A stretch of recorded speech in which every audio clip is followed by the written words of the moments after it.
Hi guys, welcome to this Moneycontrol live stream. You're watching Opening Bell with me, Nandita Khemka. Well, a brand new week and we've started it on a very rainy note, of course. Here in Mumbai, rainy day, train services have been disrupted. We've had waterlogging in several places. BMC has declared a holiday as well. So yes, but what we'll be watching out for is whether or not, it would continue to rain records on Dalal Street as well or not this week. Earnings heavy week. We have the first quarter earnings kicking off officially this week itself with both TCS and HCL Tech reporting numbers later this week, and there are lots of other global cues to digest with Fed Chairman Powell slated to give his testimony to the US Senate as well as House later this week.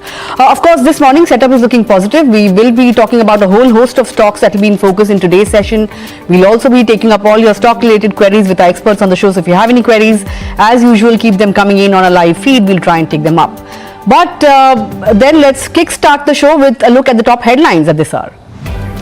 The S&P 500 and Nasdaq closed at record highs as softer than expected jobs report spurs hopes of rate cuts. The Asian markets also trade mixed, while the GIFT Nifty is indicating a slightly higher start for the Indian market. The Labour Party is back in power in the United Kingdom after landslide victory in the elections. In France, the left-wing coalition springs a surprise to thwart the far right, with the new Popular Front set to win most seats, although likely to fall short of an absolute majority. Crude prices gain for the fourth straight week, with Brent trading at around $86 a barrel. Gold prices also rise to a one-month high on hopes of a rate cut. The Union Budget for 2024 and the first of NDA 3.0 will be presented in the Lok Sabha on the 23rd of this month, with the budget session getting underway on the 22nd. And weak sentiment and high gold prices hurt Titan's first quarter jewelry sales. Dabur and Marico see an uptick in volume growth, while IndusInd Bank's deposit and advances grew about 15% on a year-on-year basis. Well, almost 10 minutes to go for the markets to open. We are looking for a positive start, given the fact that the GIFT Nifty is hinting at a mildly higher start. So, of course, we staged a good comeback from the day's low on Friday. And for the Nifty, at least, we managed to end the day in the green, although the Sensex, ended in the negative zone. But, of course, if you look at the weekly gains, fifth straight week of gains coming in, which is the longest winning streak for the market since December 2023. Last week, we saw both Nifty and Sensex rising somewhere around 1% apiece. In fact, it's HDFC Bank that, spoiled the mood on Friday. Pulled the bank Nifty down 440 points or thereabouts. Of course, we've seen HDFC Bank, staying in the red over the last two sessions. On Friday itself, the stock shed somewhere around 5% on the back of disappointing first quarter update. Of course, if you look at the IT pack, that has seen consistent buying. In the last week, it saw 4% gain, the Nifty IT index. Mind you, of course, as I mentioned at the start of the show, we have earnings season kicking off this week. So TCS and HCL Tech on Thursday and Friday respectively. So IT pack will continue to hog the limelight.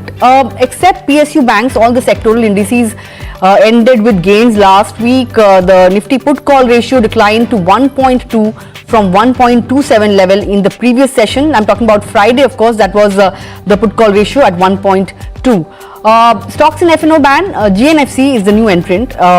Aditya Birla Fashion, Bandhan Bank, Hindustan Copper, India Cements, Piramal Enterprises. These are some of the stocks that will continue to remain in the F&O ban today as well.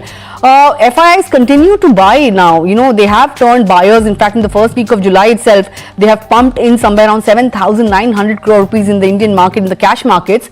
On Friday, again, they were buyers to the tune of 1,240 crore rupees in the cash market. But DIIs were sellers to the tune of 1,600 crore rupees in the cash market. But, on that note, let me bring on board our technical guest for today. Joining me is Milan Vaishnav, who is the founder and technical analyst at ChartWizard and Gemstone Equity Research. Milan, great to have you on the show as always.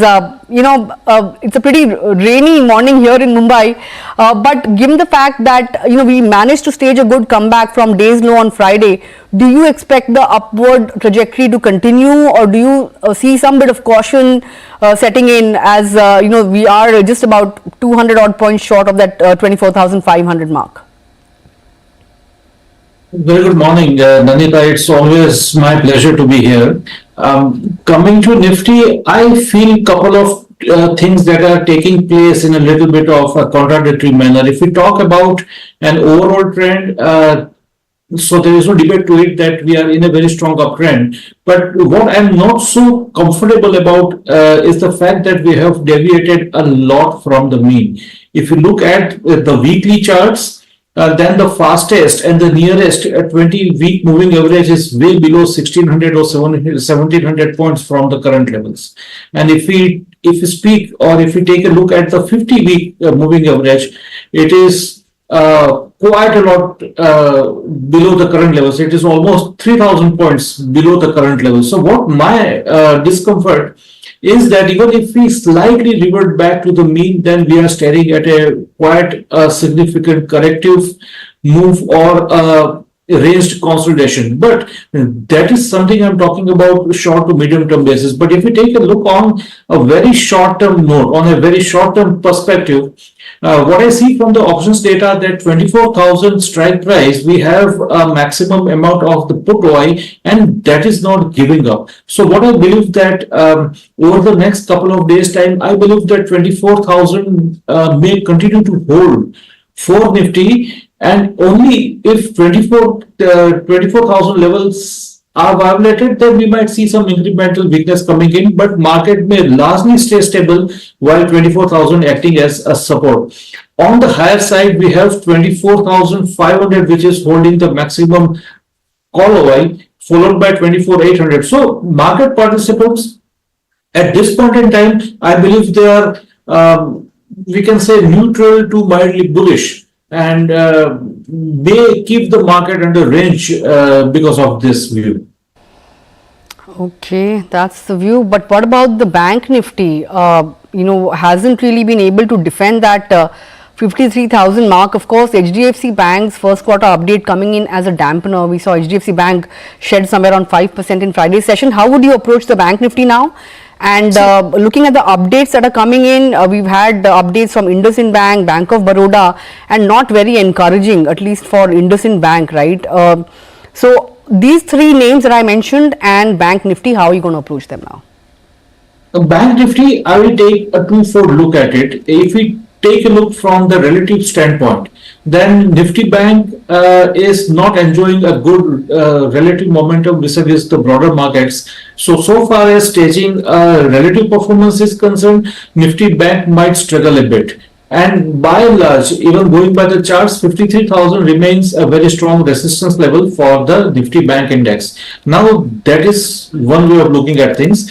Another way is that if I take a look on the Nifty Bank charts in isolation, the last phase of the up move, that is from say 51,000, 51,500 to 53,000 that we recently saw, has come with a strong negative divergence of the RSI against the price, and this is a very potent sign that we might be dealing with a temporary top for Nifty Bank. So even from an isolated look on the chart, and even from a relative standpoint, Nifty Bank will continue to remain weak and will struggle to go above 53,000.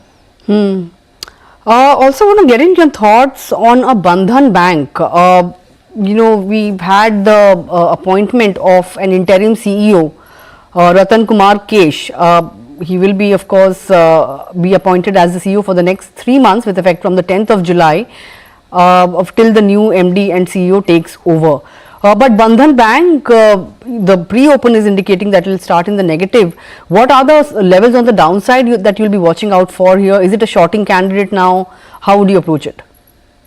Bandhan Bank remains in a very measured range. It has strong supports between 193 and 200 levels. So long as it is above this point, we can fairly expect the stock to oscillate between say 200 and 211 or 12 rupees.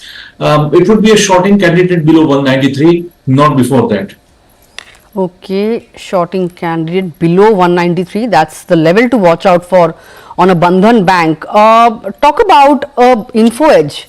We have a note from UBS on this particular stock. It has a neutral rating, target price of 6,055. Strong billing growth, improvement in Naukri billing on a high base.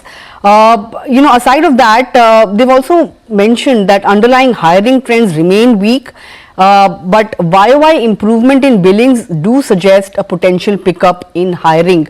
Looking at the charts of Info Edge, the target that has been set by UBS is almost 800 points lower than where it's at right now. Your thoughts? Would you expect 6,000 to remain as a major support level on this stock? Well, Nandita, I would expect the levels of 6,400 to act as a major support because Naukri had broken out from a sideways trading range when it moved past 6,450. And if you look at the price measurement targets from a classical standpoint, then it has almost achieved it when it tested the levels of 6,900 or so. And even if there is a corrective retracement, we have to take the level from where the stock broke out as the major support level, and that falls around 6,400. So I would be viewing 6,400 as a major support level for Info Edge. So long as stock stays above 6,400, the primary uptrend would stay intact. Okay, 6,400 crucial level to watch out for on Info Edge. As long as that holds, the stock is in fine fettle. But Reliance Industries, I want to talk about this stock. Stock at record highs. On Friday, we saw a very good up move coming in the last hour of trade. That really pulled the market out of the weak territory. This morning, we have a report. Morgan Stanley overweight rating, target price of 3,540 rupees. Numbers wise, all eyes will be on the gross refining margin. Morgan Stanley has also said that it's a play on monetization 4.0 cycle, and the refining cycle, according to Morgan Stanley, remains intact despite a decline in the last quarter. Reliance Industries, as we know, it's at record levels. Should one play it for higher levels at 3,500 anytime soon? Yes, certainly. The stock qualifies for getting accumulated even if there are minor declines on it. So one can certainly accumulate Reliance as even if we keep getting minor declines or minor corrective moves.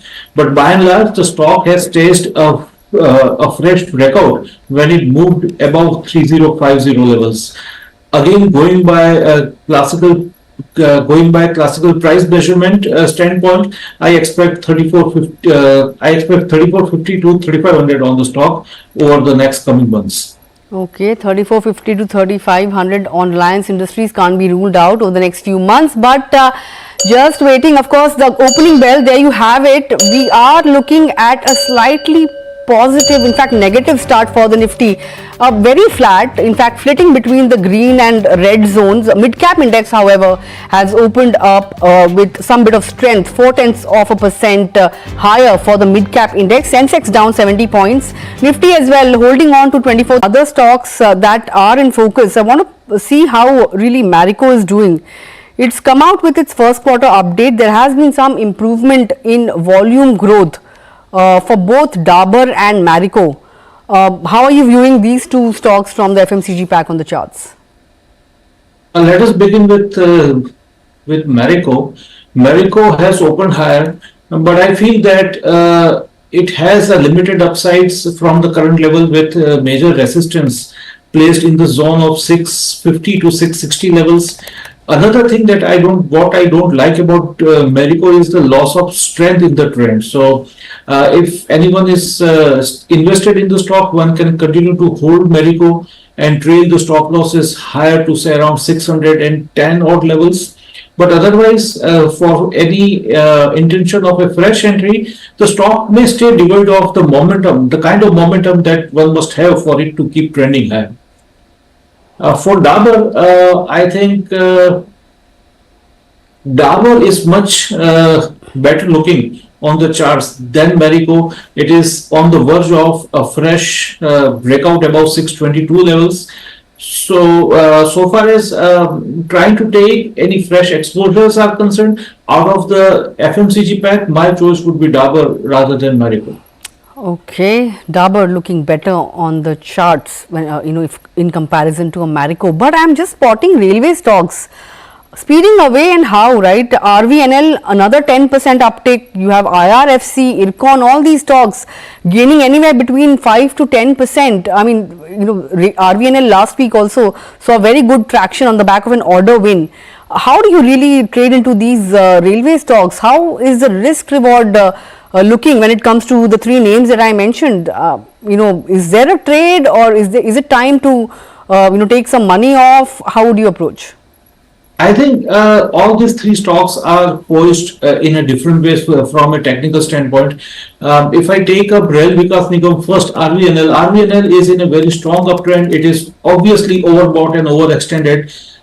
So when we talk about a fresh entry in the stock, it is quite obvious that it will not come with a good and favorable risk to reward ratio. So the only thing we can do in RVNL is to stay invested, if at all we are invested, and keep trailing our stop losses higher in a way that in event of any corrective move, at least we are left with 70% of the maximum profits here. But the good stock that from a technical standpoint I am looking at is IRFC. It is about to get a breakout. In fact, it offers us an opportunity for a new entry here in the stock, and levels of 250 to 220 can fairly be expected here going ahead from this point. What about the Mazgaon Dock? 30% rally in the last 5 sessions.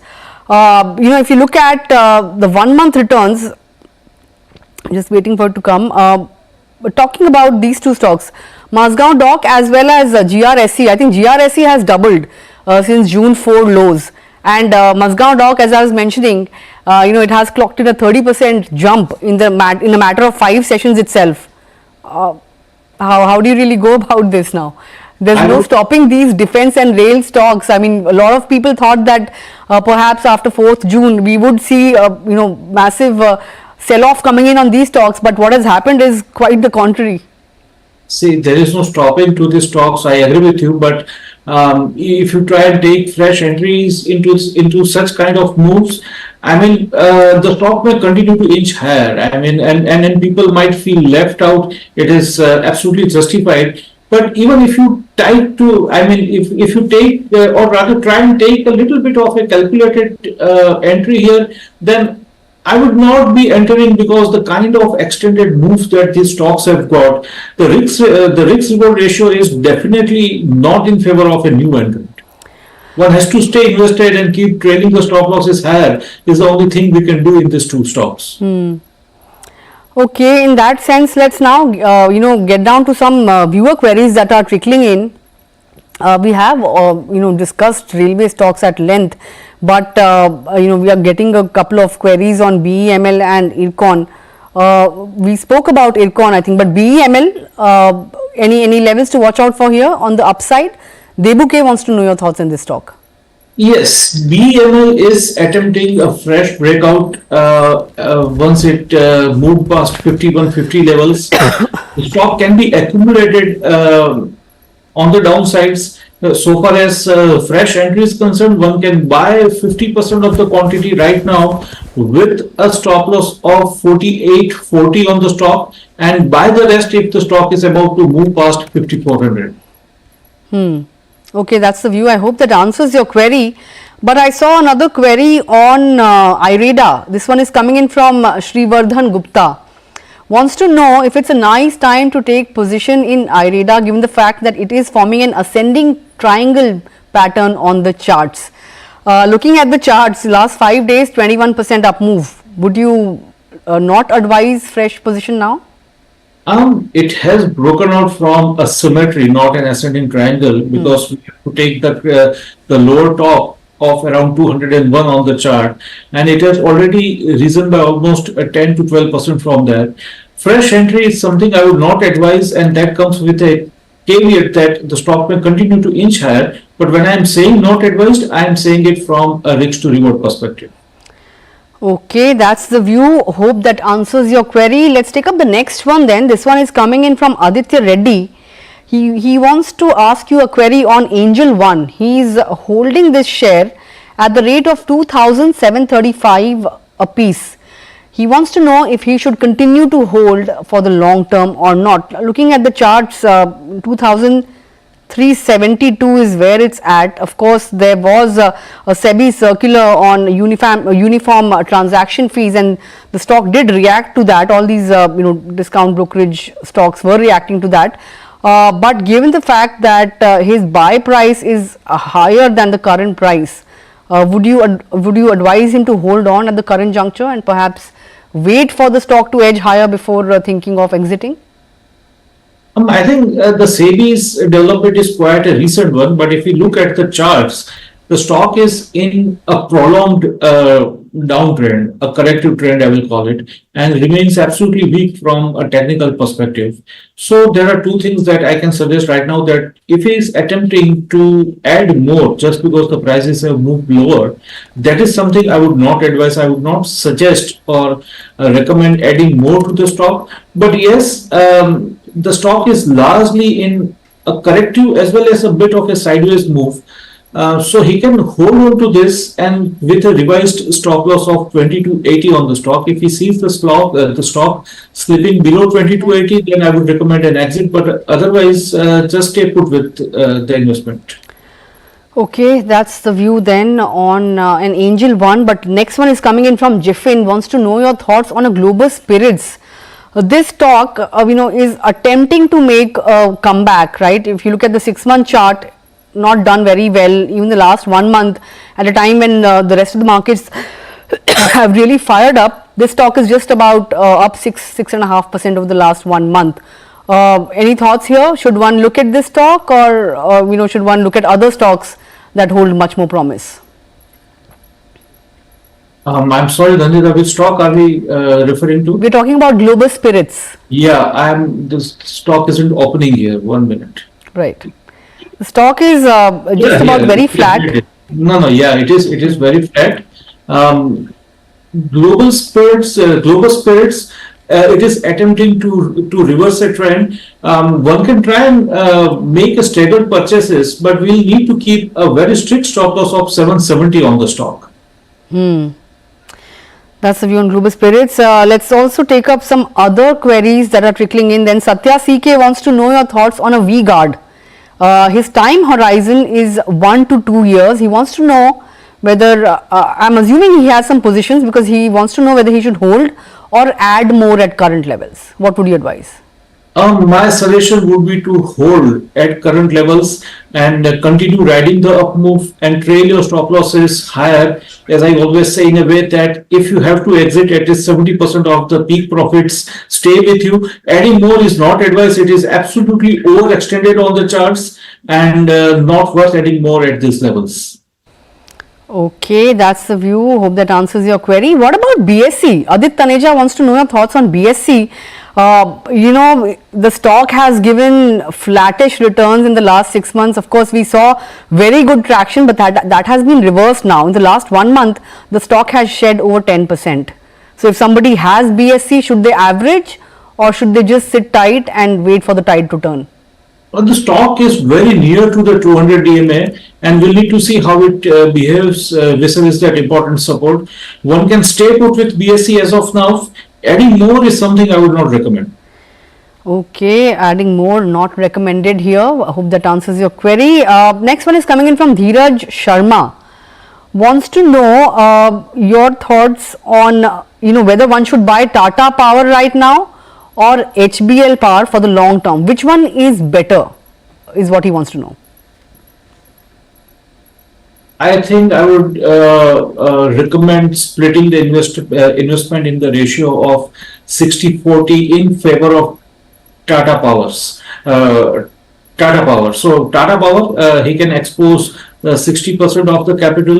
HBL Power is remaining 40% because the stock is a bit overextended right now. HBL Power. So by and large, 60-40 is the split that I suggest. Both of the charts are quite good from a technical perspective. What's gaining traction in the market is the entire pharma pack now. Of course, a lot of underweight positions being, reversed, because, that's one end of the markets that maybe, looking good in terms of valuations and price points, right? We have a query coming in on a Sun Pharma. as to where the stock is headed. If you look at the charts, in the last 1 month has just given 4% return, but it is seeing good traction now, the entire pharma basket. So how is really Sun Pharma stacked up vis-a-vis Cipla right now? Sun Pharma is really good on the chart. One of the very good charts from the pharma family, I will call it, apart from other stocks. One can contemplate taking fresh exposure in Sun Pharma. A medium-term targets can be placed around 1625 to 1650 odd levels. Those who are already invested can definitely continue with their holdings in Sun Pharma. Okay, aside of Sun Pharma, now I want to know your thoughts on a Bajaj Auto. Recently, of course, on Friday launched its first CNG bike. The stock has got a sell call from UBS, and the target price has also been cut as far as UBS is concerned. So looking at the charts right now, in the last 5 sessions it has given an okayish 1.5% kind of returns, but the rally that we've seen in this particular stock has kind of taken a break in the last 1 month. Here on, how is this particular stock poised now? It's given up at the 10,000 mark, of course, but 9,500 still holds here. So any levels you'll be watching out for on this particular chart? Yes, of course, because the stock is still very much in a continued secular uptrend, and during this uptrend, many times it has quite consistently taken support on the 50 DMA. So 50 DMA is right now placed at 9277, and the stock is trading above this level. So I would stay invested in Bajaj Auto. I would not add more, or I would not take a fresh entry. But if I'm already invested in this stock, I would continue to stay long and use a slip below 50 DMA. That is, slip below 9250 is my trail stop loss. So far as the stock is trading above 9250, there is nothing wrong with the trend. It is quite intact. But the stock may slip under minor corrective secondary trend if it slips below 9250. So 9250 is the level that I would be looking at Bajaj Auto. If that level stands violated, that I might exit, but otherwise I would definitely stay put with the stock. Okay, last query then. This one is on an SBI coming in from Satvika Ranganathan, wants to know your thoughts. It is I think somewhere around 500 rupees away, not 500, I beg your pardon, just about 50 odd rupees from its all-time highs of 912. Do you expect it to make a dash at that 900 level in the next couple of sessions this week itself?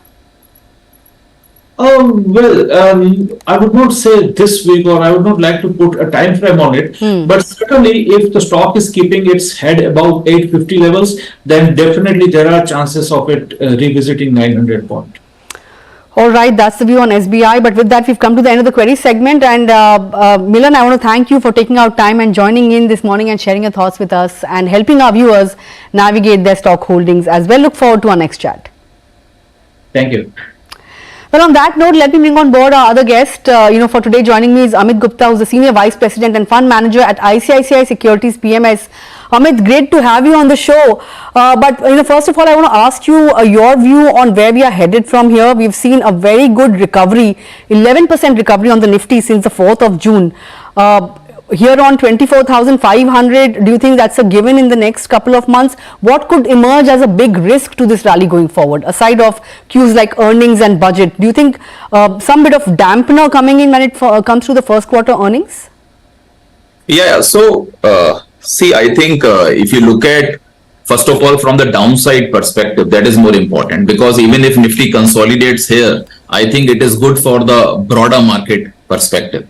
So what we have noticed, it is a pattern from 2021 onwards that Nifty generally finds support near the 5-year average valuations.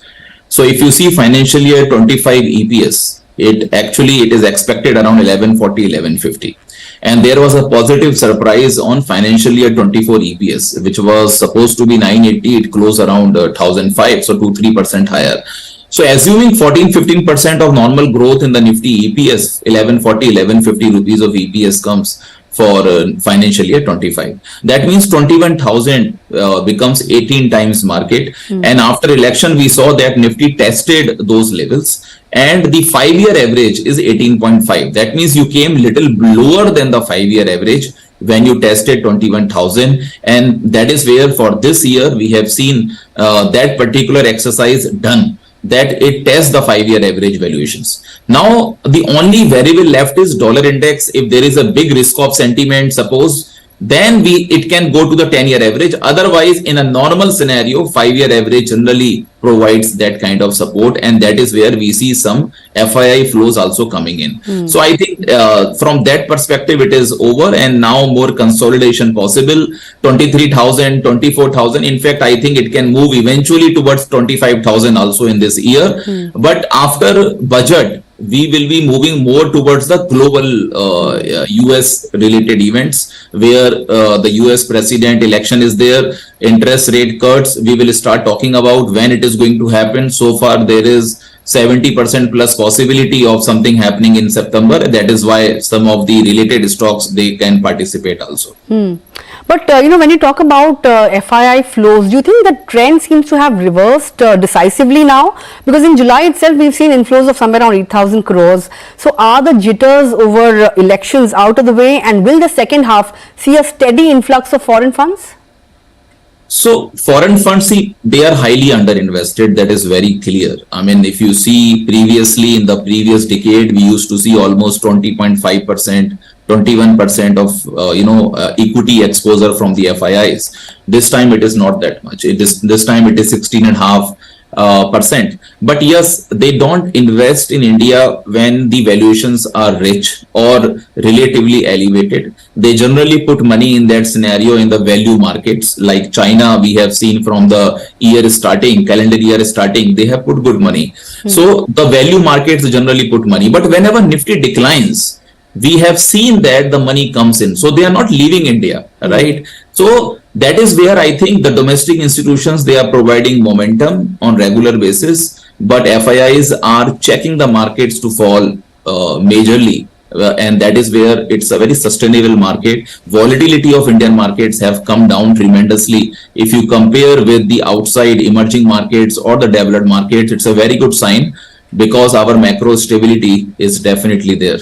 Okay, let's talk about sectors then. As we knock at 24,500, is it really time to readjust portfolios and perhaps move into sectors that have been underweights thus far? IT, pharma, there are already visible signs of money moving into these sectors. So is this the opportune time to take positions? So I think technology, as per my understanding, it has taken a lot of beating, right? It is not part of many portfolios currently, which is also the sign that it is nearing the bottom also, very much possible. Because there is one trend, because this is the US election period. We have seen that in the last 4 US election periods, before the US elections, there is generally a degrowth in volumes in the IT companies. So from 2.5% to 8% kind of volume degrowth, because the companies over there, the BFSI or some other segments, they delay the projects because even they are not sure which party is going to come and what is their policies, etc., etc. So that particular piece also has come in the stock prices because they were not performing. I think the large caps in IT, they are more attractively valued than the mid cap stocks. And that is where I think some kind of index support also can come from some of the IT stocks, because if there is a belief, if you look at the recent US non-farm payroll number, it has come good for June, but for the previous 2 months, it has come significantly lower. So that means there is a possibility that the employment market may not be buzzing that much, which is good for interest rate cut perspective. And in that case, I think some kind of reversal can definitely be seen in the IT. Pharma, as you mentioned, I think pharma, it is on. There are few stocks which are beneficiary, like Aurobindo Pharma is one which is part of our portfolio also. And it is a direct beneficiary of the current shortage of drugs in US. If you see in December, there was 300 drugs shortage in US. And now recently it is 325. So number can go to 350 plus also. You have to see which segment of drugs have a shortage in US. So injectables have 65%, where Aurobindo Pharma has the footprint. They are also coming on penicillin G. 15,000 ton of penicillin G is imported in India, but now they are commissioning. They are going to start all this production so they can provide penicillin G to our domestic pharma companies also. And it is moving into Revlimid, which is an oncology drug, and biosimilar also. So I think there are things which are in favor of this stock, and it is also relatively much attractively valued than other stocks currently. All right, just coming back to technology stocks once again, because we have the first quarter earnings season starting this week itself.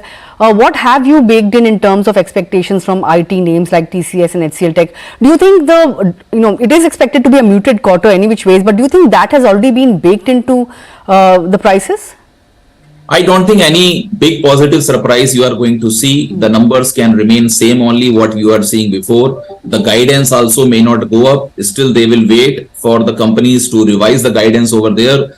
And that is why it is all the game of valuations. If the valuations have come down, you will see some liquid money, some money going over there. And the only guidance they can talk about, I think, only after the US election. So before that, lull period, but just because of valuations, you will see some reversal. Got it. But last question really. We have the budget on the 23rd of July. That's the date has now become official.